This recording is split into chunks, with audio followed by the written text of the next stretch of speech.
حضرات کئی دن سے انہوں نے سوال کیا ہے۔ پہلا سوال ہے محمد سلمان صاحب کا، طلاق کب نافذ ہوا؟ اللہ کے نبی صلی اللہ علیہ وسلم کے دور میں طلاق نافذ ہوا اور آپ صلی اللہ علیہ وسلم نے نافذ فرمایا۔ چنانچہ نسائی شریف کی روایت ہے، محمود بن لبید رضی اللہ عنہ کا واقعہ پیش آیا کہ انہوں نے اپنی عورت کو 3 طلاق دے دیا۔ آپ صلی اللہ علیہ وسلم کو خبر دی گئی، آپ صلی اللہ علیہ وسلم غصے کی حالت میں کھڑے ہوئے اور آپ نے فرمایا ایلعب بکتاب اللہ، کیا اللہ کی کتاب کے ساتھ کھلواڑ کیا جاتا ہے جبکہ میں تمہارے درمیان موجود ہوں؟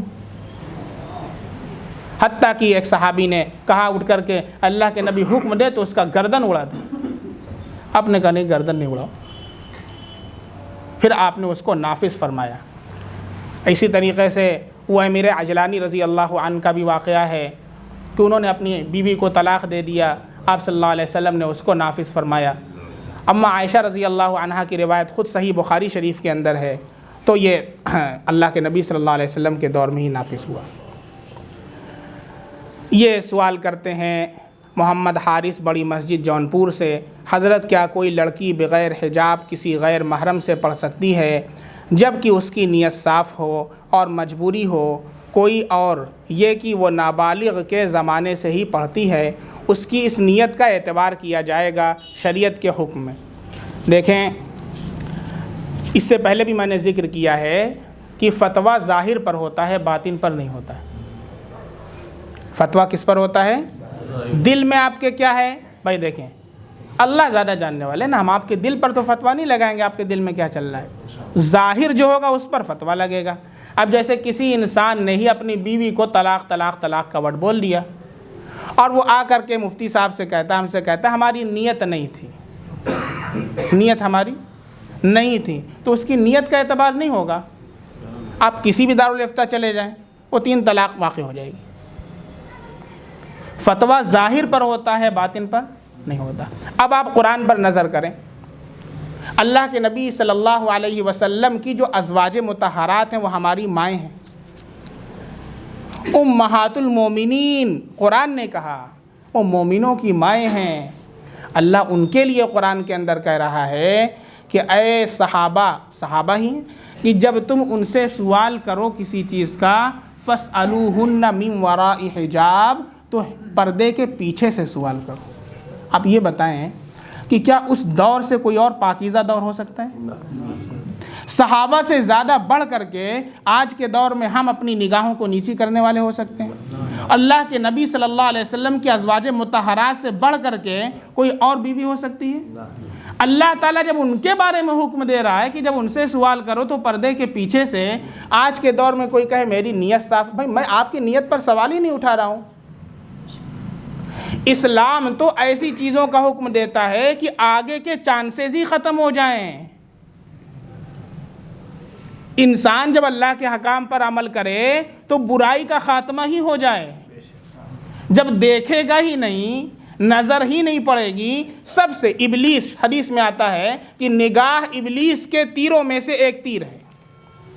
سب سے پہلے کیا ہوتا ہے؟ انسان دیکھ لیتا ہے۔ فیس بک پر کیا ہوتا ہے؟ فیس بک پر دیکھتے ہیں او رضوانہ،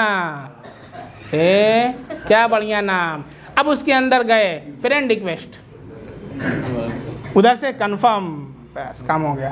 اب کہاں آ گئے؟ ان باکس میں، ان باکس میں، آؤٹ باکس نہیں، ان باکس۔ پھر ان باکس میں یہ سب جو آگے چل رہا ہے، پھر ان باکس میں میسیجنگ، چیٹنگ سب چل رہی ہے۔ پھر جانو بہت دن ہو گیا، آج ملاقات کرنے کا دل چاہ رہا ہے۔ پھر اس کے بعد میٹنگ، پھر میٹنگ کے بعد کیا ہوتا ہے؟ فیلنگ، کام ہو گیا۔ کیسے ہوا؟ ابلیس کی تیروں میں۔ بھئی آپ کی نیت پر سوال ہی نہیں اٹھا رہا، اللہ کا حکم ہے۔ قرآن کریم کے اندر اللہ رب العزت کا سورہ احزاب کے اندر پردے کی جو آیت اللہ نے نازل فرمائی، یا ایھا النبی، اے نبی، قل لازواجکا، آپ فرما دیجئے اپنی بیویوں سے، ونسائکا، اپنی عورتوں سے، وبنات المؤمنین، اور مومن کی بیٹیوں سے، مومنوں کی بیٹیوں سے، یدنین علیہن من جلابیبہن، کہ وہ اپنے اوپر چادروں کو لٹکا لیں۔ اس کی تفسیر خود حضرت عبداللہ بن عباس رضی اللہ تعالیٰ عنہ جو رئیس المفسرین ہیں، انہوں نے فرمائی ہے کہ پورے سر سے لے کر کے پیر تک کو ڈھانکنے کا حکم اللہ رب العزت نے اس کے اندر دیا ہے۔ جلباب کے معنی ڈکشنری کے اندر بھی یہی آتے ہیں۔ یہ نامحرم سے محرم کا پردہ ہے۔ بات سمجھ میں آ رہی؟ ایک سوال ہے، مفتی صاحب السلام علیکم، میرا نام ضیاء الدین ہے، میں اعظم گڑھ سے ہوں۔ میرا سوال یہ ہے کہ اگر کوئی نان مسلم سلام کرتا ہے تو کیا سلام کا جواب دے سکتے ہیں؟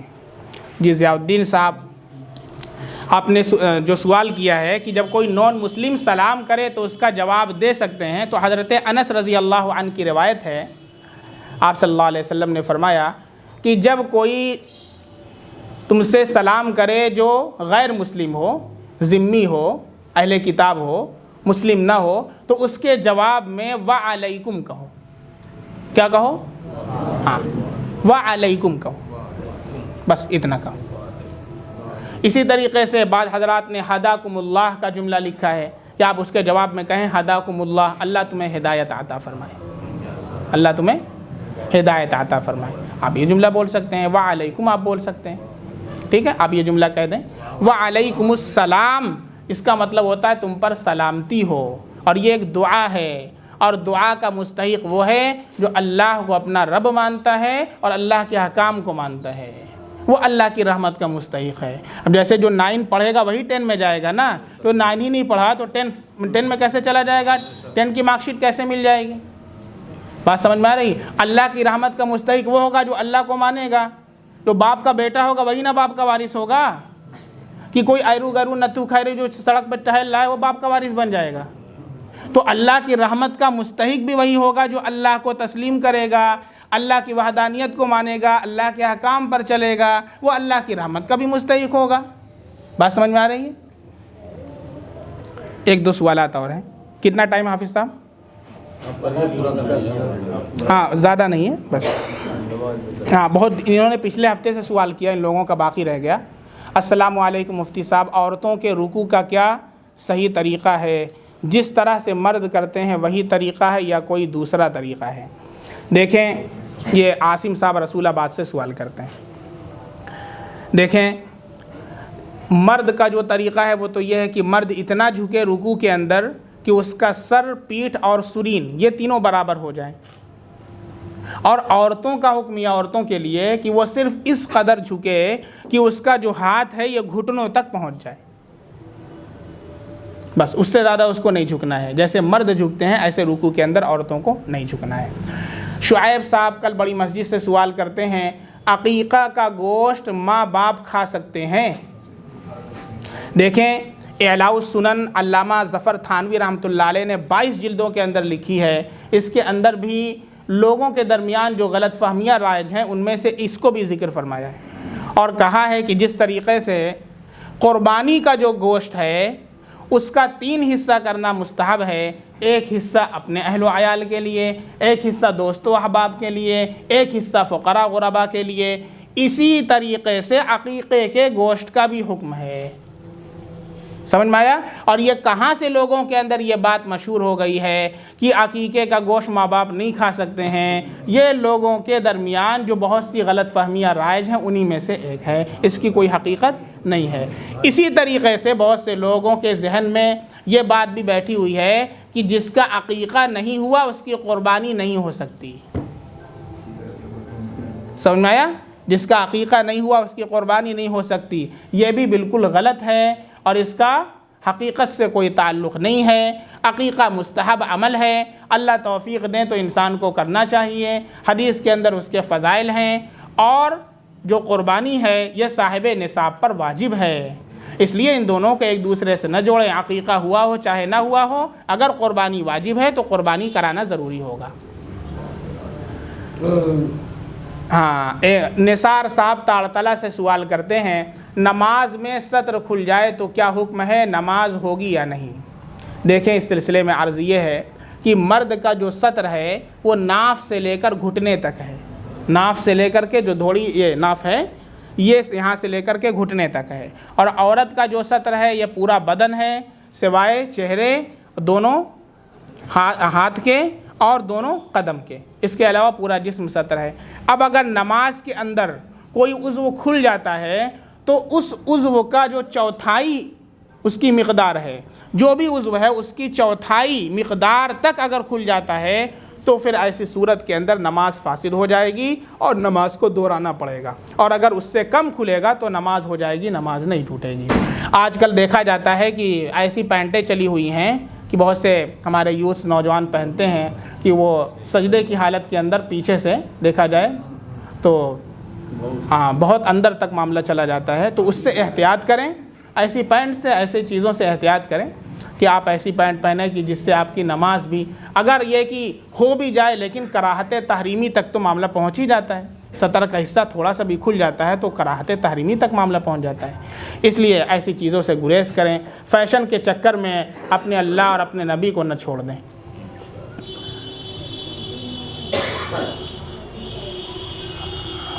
کیا ہے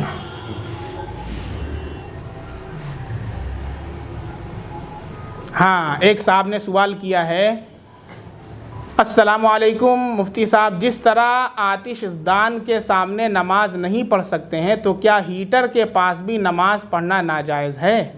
ہاں انہوں نے دیکھیے سوال کیا، چونکہ ٹھنڈی کا موسم چل رہا ہے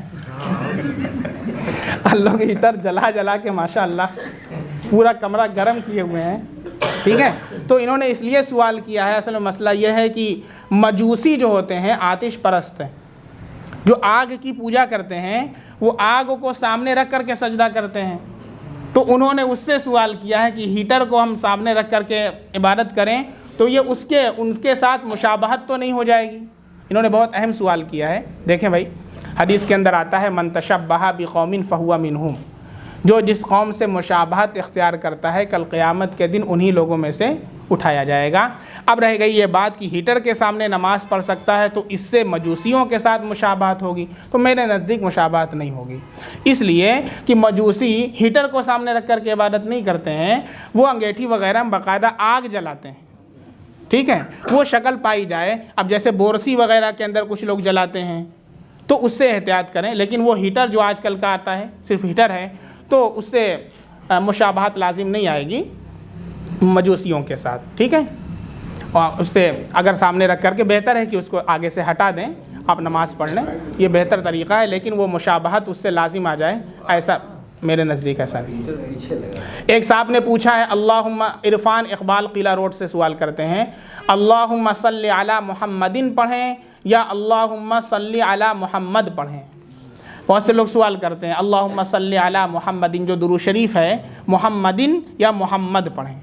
دیکھیں یہ اصل مسئلہ وقف کا ہے کہ اگر ہم درود شریف پڑھ رہے ہیں تو اس میں اگر ہم محمد پر رکے نہیں، ٹھہریں گے نہیں، اگر ہم کو نہیں ٹھہرنا ہے، ملا کر کے ہم پڑھ رہے ہیں تو اللہم صلی علی محمد وعلی آل محمد کما صلیت علی ابراہیم وعلی آل ابراہیم انک حمید مجید، یہ پورا درود پڑھ رہے ہیں۔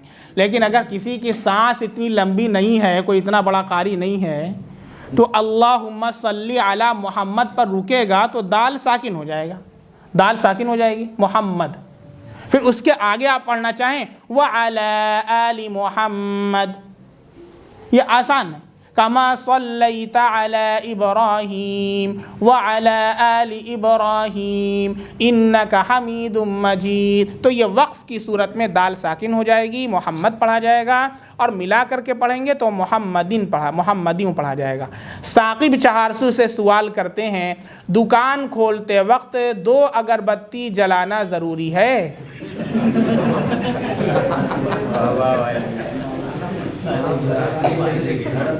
دیکھ لیں کتنی چیزیں ہمارے یہاں برادران وطن کے اس سے آ گئی ہیں، ٹھیک ہے، اب جیسے دکان کھولتے ہیں تو چھوٹی سی مورتی رکھے ہوتے ہیں اور جلا کر کے ایسے ایسے کرتے ہیں، تو اب وہ ہم لوگوں نے سوچا کہ وہ ہم کو بھی کرنا چاہیے، ہے کہ نہیں؟ دیکھیں اگر بتی جو ہے صرف محض اگر بتی جلانے میں کوئی مذائقہ نہیں، جیسے بدبو ہے، آپ دکان میں گئے یا کمرے میں گئے، بدبو ہے، آپ نے اگر بتی جلا دیا تاکہ بدبو دور ہو جائے، آپ جلا سکتے ہیں۔ لیکن باقاعدہ اس کو جو دکان میں جائیں تو 2 اگربتی ہے کہ نہیں، ترنگا والی لاؤ، پہلے 26 جنوری بھی آ رہا ہے، اور 2 ایسے گھماؤ، اور اس سے کوئی عقیدہ وابستہ کرنا کہ اب اگربتی جل گئی اب گاہک کسٹمر آنا شروع، سمجھ میں آیا؟ تو یہ ساری چیزیں ان کا اسلام سے کوئی تعلق نہیں ہے، ان چیزوں سے گریز کرنا چاہیے، بچنا چاہیے۔ ہاں، عبد الرحمن بھنڈاری سے سوال کرتے ہیں ویسٹیج کمپنی کا کیا حکم ہے؟ یہ بہت سے سوالات سمجھ لیجئے، اللہ کا کرم ہے کہ یہ نوجوان سوال کر رہے ہیں، بھئی دین کی طلب ان کے اندر ہے تبھی تو سوال کر رہے ہیں۔ ایک مسئلہ بھی ہم نے کسی کو بتا دیا اور اس کے اوپر اس نے عمل کر لیا، کیا بتا اللہ تعالی ہماری نجات کا ذریعہ بنا دے۔ ویسٹیج کمپنی کا کیا حکم ہے؟ وہ سوال کرتے ہیں۔